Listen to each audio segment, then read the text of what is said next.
नाशिक लोकसभेची जागा लढवण्यास तयार होतो, मात्र अपमान झाल्यामुळे माघार घेतली. मंत्री छगन भुजबळ यांचा खुलासा.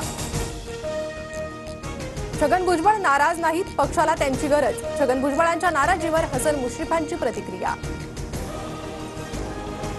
लोकसभेला 48 पैकी आम्हाला केवळ 2च जागा मिळाल्या. 2 पैकी 1 जागा जिंकली. एकावर पराभूत झालो. भुजबळांकडून नाराजी उघड.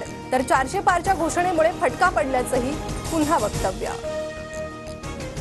राज्यातील 2 मोठ्या नेत्यांची गुप्त भेट. मुंबईतल्या एका हॉटेलमध्ये भेट झाल्याची सूत्रांची माहिती. येत्या काळात मोठ्या राजकीय हालचाली होण्याचाही अंदाज.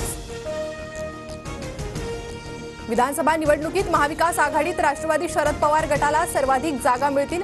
जयंत पाटलांचा दावा. पुन्हा चर्चा होणार असल्यानं आकडा सांगणार नाही, पाटलांचं वक्तव्य. मुख्यमंत्री पदासाठी आमच्या पक्षात जयंत पाटील, अनिल देशमुख यांच्यासारखे अनुभवी नेते. आमदार रोहित पवारांचं वक्तव्य.